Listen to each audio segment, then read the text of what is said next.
വിഷയം ശ്രദ്ധിക്കാം. കർക്കിടകത്തിലെ കള്ളസൂര്യനെ കുറിച്ച്. കള്ളസൂര്യനാണോ? അങ്ങനെ യഥാർത്ഥ സൂര്യനും കള്ളസൂര്യനും ഉണ്ടോ? ഭൂമിയുടെ ചരിവ് നിമിത്തം 23 ഡിഗ്രി ചരിഞ്ഞാണ് നിൽക്കുന്നത്. അതുകൊണ്ടാണ് ജീവജാലങ്ങൾ ഭൂമിയിൽ കൃത്യമായിട്ട് നമുക്ക് പോകാൻ സാധിക്കുന്നത്. ജീവജാലങ്ങളെയും കൊണ്ട് അത് കാലചക്രമൊക്കെ ഇങ്ങനെ കറങ്ങി ഭൂമി ഇങ്ങനെ കറങ്ങിക്കൊണ്ടിരിക്കുക സൂര്യന് ചുറ്റും. നമ്മൾ ക്ഷേത്രങ്ങളിലൊക്കെ പോകുമ്പോൾ നവഗ്രഹങ്ങളെ നമുക്ക് കാണാനായിട്ട് സാധിക്കും. പൂജകളൊക്കെ അവിടെ നമ്മൾ കൊടുക്കുന്നുണ്ട്. സൂര്യൻ നടുക്ക് നിൽക്കുക, പക്ഷെ നവഗ്രഹങ്ങളിൽ ഒരു ഗ്രഹം സൂര്യനായിട്ടാണ് അവിടെ. അപ്പൊ അതിന്റെ അർത്ഥം എന്താണ്? സൂര്യൻ ഒരു കാലത്ത് ഗ്രഹമായിരുന്നു, അതിനകത്ത് കത്തിക്കൊണ്ട് അത് നക്ഷത്രമായിട്ട് മാറുകയാണെന്നാണ്. രാഹുവും കേതുവും അവിടെ ഒരു ഗ്രഹമായിട്ടാണ് കണക്ക് കൂട്ടുന്നത്. യുറാനസും നെപ്റ്റ്യൂണ്, ബുധൻ, ശുക്രൻ, ഭൂമി, ചൊവ്വ, വ്യാഴം എല്ലാം ഉണ്ട്. അതിനകത്ത് ഇംഗ്ലീഷ് പേരുകളും ഒക്കെയാണ് നമ്മൾ ഉപയോഗിക്കുന്നത്. അപ്പൊ ഇതെല്ലാം നവഗ്രഹങ്ങളെ നമ്മൾ ശ്രദ്ധിച്ചാൽ മനസ്സിലാവും. കർക്കിടകത്തിലെ ഭൂമി ദക്ഷിണായനത്തിലേക്ക് കടക്കുകയാണ്. അപ്പം ആ ക്ഷേത്രത്തിൽ പോകുമ്പോൾ നമുക്ക് കാണാം നവഗ്രഹങ്ങളെ മനുഷ്യരും ഇങ്ങനെ ചുറ്റിക്കൊണ്ടേയിരിക്കും. ഗ്രഹങ്ങളുടെ ചലനം പോലെ മനുഷ്യരും ചുറ്റുകയാണ്. അത് നല്ലതാണ് കാണാൻ. പൂജകൾ ചെയ്യുകയാണ്, മഞ്ഞളും എല്ലാം അവിടെ അർപ്പിക്കുകയാണ്. സൂര്യനാണ് അവിടെ പ്രാധാന്യം, മധ്യത്തില് സൂര്യനാണ്, പക്ഷെ അവിടെ എന്നാണ് എഴുതി വെച്ചിരിക്കുന്നത്. അപ്പൊ ഇനി നമുക്ക് കള്ളസൂര്യനെ കുറിച്ച് നോക്കാം. മഴക്കാലമാണ്. മഴയും കാറും കോളും സൂര്യന്റെ പ്രകാശ കിരണങ്ങൾ കുറവാണ്. എല്ലാ മൂലകങ്ങളും ഒരു പ്ലാനറ്റില് അല്ലെങ്കിൽ ഒരു ഗ്രഹത്തില് എന്തെല്ലാം കാര്യങ്ങളുണ്ടോ അതെല്ലാം നിന്ന് കത്തുകയാണ് ഒരു നക്ഷത്രം എന്ന് പറഞ്ഞാല്. എല്ലാ മൂലകങ്ങളും പീരിയോഡിക് ടേബിളിൽ ഉള്ളതും ഇല്ലാത്തതുമായിട്ടുള്ള, നമ്മൾ ഇന്ന് കണ്ടെത്തിയിട്ടുള്ളതും ഇല്ലാത്തതുമായിട്ടുള്ള എല്ലാ ഗ്രഹങ്ങളും അവിടെ നിന്ന് കത്തുകയാണ്. സൂര്യൻ നിന്ന് കത്തുകയാണ്. നക്ഷത്രമാണത്. നക്ഷത്രമായി എന്ന് പറഞ്ഞാൽ അത് നിന്ന് കത്തിക്കൊണ്ടേയിരിക്കുകയാണ്. അതിന്റെ ഗ്രാവിറ്റിയും അതിന്റെ ഫോഴ്സും മാഗ്നറ്റിക് അട്രാക്ഷനും എല്ലാം നിമിത്തമാണ് ബാക്കി ഗ്രഹങ്ങളെല്ലാം അതിനെ ചുറ്റിക്കൊണ്ടിരിക്കുന്നത്. ഈ മന്വന്തരത്തിലെ മനുവാണ് യഥാർത്ഥത്തില് സൂര്യനെന്ന് നമ്മൾ വിശ്വസിക്കുന്നത്. അപ്പൊ സൂര്യൻ ദൈവമാണ്. എല്ലാ ശക്തിയും ഊർജ തരംഗങ്ങള് ഭൂമിയിലേക്ക് തന്ന് ജീവജാലങ്ങളെ സൃഷ്ടിക്കുകയാണ്. ഒരു മിന്നലൊക്കെ ഉണ്ടാകുമ്പോൾ നമുക്കറിയാം ജീവജാലങ്ങളെ നമുക്ക് കിട്ടുകയാണ്.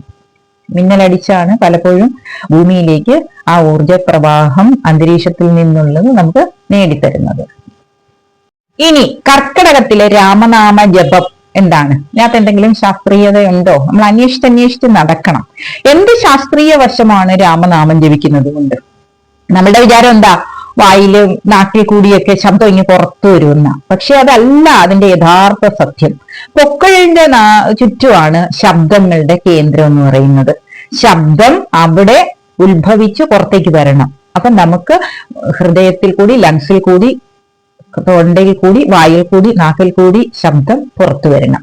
അതിനെ ഉത്തേജിപ്പിച്ച് പൊക്കിൾ കൊടിയിലുണ്ടെടുക്കെയുള്ള ആ ശബ്ദത്തിനെ ഉത്തേജിപ്പിച്ച് വേണം പുറത്തു വരാൻ.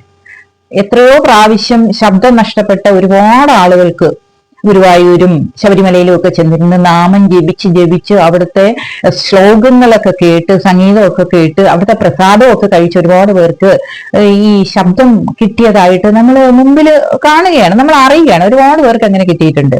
ചെമ്പൈക്കൊക്കെ ശബ്ദം തിരിച്ചു കിട്ടിയത് ഗുരുവായൂരെയൊക്കെ നമുക്ക് ഓർക്കുക. നമ്മളെ ഇതൊക്കെ ഓർക്കണം. അപ്പൊ ഇവിടെ രാ എന്ന ശബ്ദം രാമനാമം ജപിക്കുന്നതിന്റെ രാ എന്ന് പറയുന്നത് അഗ്നിബീജം അല്ലെങ്കിൽ അഗ്നിയാകുന്ന അക്ഷരമാണ്.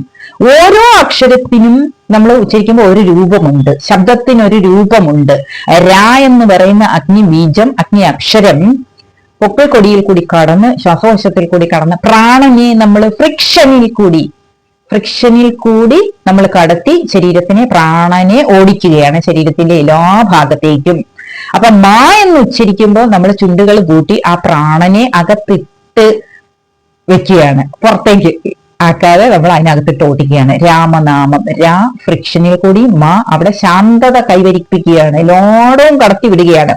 അപ്പൊ ഒരു മാലിന്യങ്ങള് കുന്നുകൂടി അല്ലെങ്കിൽ മാലിന്യങ്ങൾ കുറച്ച് അടിഞ്ഞുകൂടി ബ്ലഡ് വെസൽസിലും നെർവ്സിലും നാഡികളില് ഈ കണ്ണിൽ കൂടി വരുന്നത്, ചെവിയിൽ കൂടി വരുന്നത്, വായിൽ കൂടി വരുന്നത് മാലിന്യങ്ങൾ അടിഞ്ഞുകൂടിയാല് അവിടെ രോഗങ്ങൾ ഉണ്ടാവും. അത് സ്വാഭാവികമായിട്ട് അത് പുറത്തു പോകണം. സ്വാഭാവികമായിട്ടത് പുറത്തു പോയില്ലെങ്കിൽ അത് രോഗമായിട്ട് മാറും. പല തിക്കനിങ് തടിപ്പുകളൊക്കെ ഉണ്ടാകുന്നതിന്റെയൊക്കെ കാരണം എന്താ? അപ്പൊ ശബ്ദം ഫ്രിക്ഷനിൽ കൂടി, ശരീരത്തിൽ കൂടി ഫ്രീ ഫ്ലോ ആയിട്ട് ഇങ്ങനെ ഒരു സെല്ലിൽ നിന്നും മറ്റൊരു സെല്ലിലേക്ക് നമ്മുടെ ശരീരം മുഴുവൻ കടന്ന് പ്രാണനെ കടത്തി വിടുകയാണ്. രാമ രാമ രാമ പല പ്രാവശ്യം ജപിക്കുമ്പോൾ ഇതാണ് സംഭവിക്കുന്നത്. രാമൻ എന്ന് പറയുന്നത് ഈശ്വരന് ആയിട്ടും നമുക്ക് വൈബ്രേഷണൽ എനർജി ആയിട്ടും സയൻസ് ഓഫ് സൗണ്ട് ആയിട്ടും എല്ലാം നമുക്ക് ഇതിനെ ഒരുപാട് വ്യാഖ്യാനങ്ങളാണ്. എത്ര ബുദ്ധിമാന്മാരാണ് നമ്മുടെ പൂർവികരെന്ന് ഓർക്കണം. വാൽമീകിയും വ്യാസനും 2 ഇതിഹാസങ്ങൾ തന്നിരിക്കുന്നത് ഇതിനു വേണ്ടിയാണ്. നമ്മളിലുള്ള പ്രാണന്റെ ശക്തിയെ, ആ ഊർജത്തിനെ നിലനിർത്തി നമുക്ക് കൊണ്ടുപോകാനും. ഇല്ലേ, സൂര്യരശ്മികൾ ഏറ്റാല് നമ്മൾ അച്ചാറുകളൊക്കെ പൂപ്പലൊക്കെ പിടിക്കുമ്പോ ഫംഗൽ ഇൻഫെക്ഷൻ ഒക്കെ ആകുമ്പോൾ നമ്മളെടുത്ത് വെയിലത്ത് വെക്കും. പെട്ടെന്ന് തന്നെ അതിന്റെ ആ കുഴപ്പങ്ങളൊക്കെ മാറി നല്ല അച്ചാറായിട്ട്, അച്ചാറ് പിക്കിളുകളൊക്കെ എങ്ങനെയാണ് എല്ലാം അത് തന്നെ. സൂര്യപ്രകാശത്തില് സൂക്ഷ്മ ജീവാണുക്കള് വേണ്ടാത്തതെല്ലാം നശിക്കും. വിഷാംശങ്ങളെ മുഴുവൻ ന്യൂട്രലൈസ് ചെയ്യാൻ അതിന് കഴിവുണ്ട്. ഊർജ തരംഗങ്ങൾ, സൂര്യനിൽ നിന്ന് വരുന്ന ഊർജ തരംഗങ്ങളാണ് ഇതിന് കാരണമായിട്ട് നിൽക്കുന്നത്. അപ്പൊ സൂര്യൻ ഇല്ല എങ്കിൽ ഇത് വല്ലതും ഉണ്ടോ? കർക്കിടക മാസത്തില് ചാഞ്ഞും ചരിഞ്ഞും ചിലപ്പോഴൊന്നും സൂര്യപ്രകാശം ഒന്നും കിട്ടുന്നില്ല. അതുകൊണ്ടാണ് പലപ്പോഴും നമ്മൾ ആഹാരം പെട്ടെന്ന് ദഹിച്ചു മാറുന്നതും.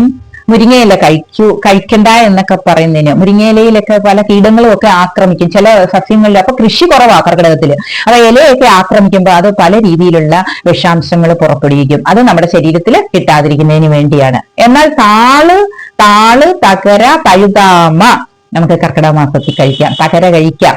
തകരയുടെ ഇലയൊക്കെ ഉണക്കി ഇടിച്ചു പൊടിച്ച് കാപ്പിപ്പൊടിയോടൊപ്പം പണ്ട് പൂർവികരൊക്കെ ഉപയോഗിച്ചിരുന്നു കാപ്പിയുടെ കൂടെ. അപ്പൊ കർക്കിടക മാസത്തിൽ ഇതൊക്കെയാണ്. അപ്പൊ എല്ലാ ഇലക്കറികളും എന്നും കഴിക്കരുത്. കർക്കിടക മാസത്തിൽ മുരിങ്ങയില ഒഴിവാക്കുന്നതാണ് നല്ലത്. ഇപ്പൊ വിഷാംശങ്ങള് ഈ ബാക്ടീരിയകളെയും സൂക്ഷ്മജീവികളെയും അണുക്കളെയും അതുപോലെ തന്നെ ചെറിയ ചെറിയ കീടങ്ങളെയൊക്കെ നശിപ്പിക്കാൻ. കൃഷിയില്ലല്ലോ, അപ്പൊ അങ്ങനെ നശിക്കാതിരിക്കുന്നതിന് വേണ്ടിയാണ് നമ്മൾ ഇതൊക്കെ ചെയ്യുന്നത്. അപ്പം കർക്കിടകത്തിലെ സൂര്യരശ്മികൾ കുറവായതുകൊണ്ട് നമ്മൾ സ്വയം ശരീരത്തിൽ ഊർജത്തിനെ ഉൽപ്പാദിപ്പിച്ച് കൃത്രിമമായിട്ട് ഉൽപ്പാദിപ്പിക്കുകയാണ്.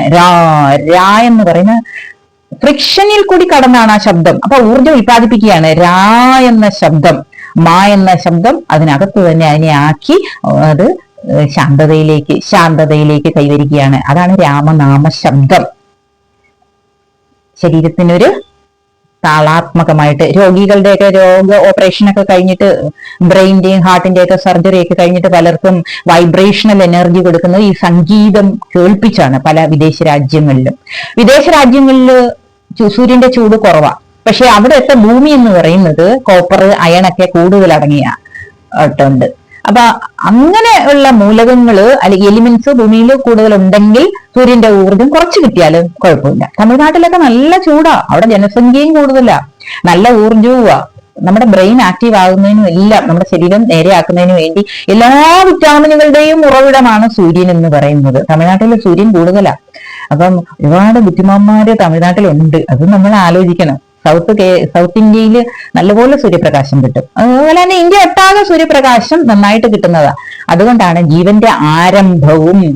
ശ്രദ്ധിക്കണം, സൂര്യൻ ഇല്ലെങ്കിൽ ഒന്നുമില്ല. സൂര്യനും ചന്ദ്രന്റെയും കിരണങ്ങളും അതിന്റെ അട്രാക്ഷനും ഒക്കെ നിമിത്തമാണ് ഈ ലോകം നിലനിൽക്കുന്നത്. ജീവജന്തുക്കള് ഭൂമിയിലേക്ക് ജനിച്ചു വരണമെങ്കിൽ സൂര്യനും ചന്ദ്രനും നന്നായിട്ട് പ്രവർത്തിച്ചെങ്കിലേ പറ്റൂ. നമ്മുടെ ശരീരം അതിനനുസരിച്ചാണ് ഹോർമോണുകളെ, ഡോപ്പമിൻ എന്നൊക്കെ പറയുന്നത്, സെറട്ടോണിൻ ഒക്കെ ഉൽപ്പാദിപ്പിക്കണമെങ്കിൽ സൂര്യചന്ദ്രന്മാരുടെ ശക്തി നമുക്ക് വേണം. അപ്പൊ കർക്കിടക മാസം നമ്മൾ പല കാര്യങ്ങളും ഒഴിവാക്കുന്നത് അതുകൊണ്ടാണ്. സൂര്യപ്രകാശം കുറവായത് കൊണ്ടാണ്. അപ്പൊ കർക്കിടകത്തിലെ സൂര്യൻ കള്ളസൂര്യനാണോ? പ്രാണന്റെ ശക്തി കുറയുന്ന സമയമാണ് കർക്കിടകം. പ്രാണന്റെ ശക്തി കുറയുന്ന നമ്മളത് കൃത്രിമമായിട്ട് കൂട്ടിയെടുക്കുന്നു. അപ്പൊ എല്ലാവർക്കും ഇന്നത്തെ വിഷയം